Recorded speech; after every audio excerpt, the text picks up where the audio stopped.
রানাঘাটে গুলিবিদ্ধ ব্যাংকের নিরাপত্তা রক্ষী, গাড়ির দরজা খুলতেই চলল গুলি, তদন্তে পুলিশ। সূত্রের খবর, ব্যাংকে টাকা বহনকারী সংস্থার নিরাপত্তা রক্ষী রানাঘাট শীতলাতলার এক বেসরকারি ব্যাংকে টাকা পৌঁছে সেখান থেকে বেরিয়ে ব্যাংকের সামনে তাদের টাকা বহনকারী গাড়ির দরজা খুলে ঢুকতে গিয়ে আচমকাই রাস্তায় লুটিয়ে পড়ে। জানা যায় তার সার্ভিস বন্দুকটি গাড়িতে রাখা ছিল। সেখান থেকেই অসতর্কবশত বন্দুকের ট্রিগার চাপ পড়তেই পেটে গুলি লাগে। এরপর রানাঘাটের একটি বেসরকারি হাসপাতালে নিয়ে যাওয়া হলে সেখানে অবস্থার অবনতি হলে সেখান থেকে রেফার করা হয় নিরাপত্তা রক্ষীকে। গোটা ঘটনার তদন্ত শুরু করেছে রানাঘাট থানার পুলিশ।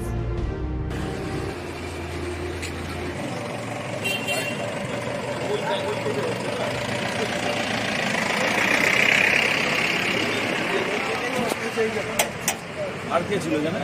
আমি ওখানে বসে ফোন দিচ্ছিলাম, সিট হেলিয়ে। আচ্ছা সিট পুরো নামিয়ে হেলিয়ে আমি আমার মতো ফোন দেখি। আচ্ছা, এবার উনি এখান থেকে এসে গাড়ি নিয়ে নামতে গেছে, নেমে একবার হয়তো নামিয়েও ফেলেছে। আমি আমার মতো ফোন দেখছি, আমি জানি না।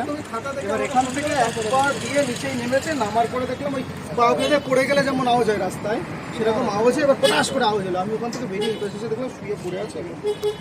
দেখবেন কে আগে সেটা বলুন। করতে গেছে। বলছি বিছনা চাদর ফাদর দিয়ে রেখেছে কিচ্ছু নেই, মানে এটা কি করবে?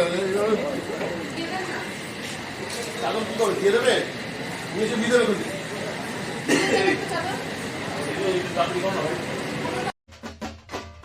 নদিয়ার গর্ব, রানাঘাটের অহংকার, কলকাতার রেডিমেড সেন্টার। ঠিকানা Subhash avenue, Ranaghat, Nadia.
Bureau report, Bartaman Bharat.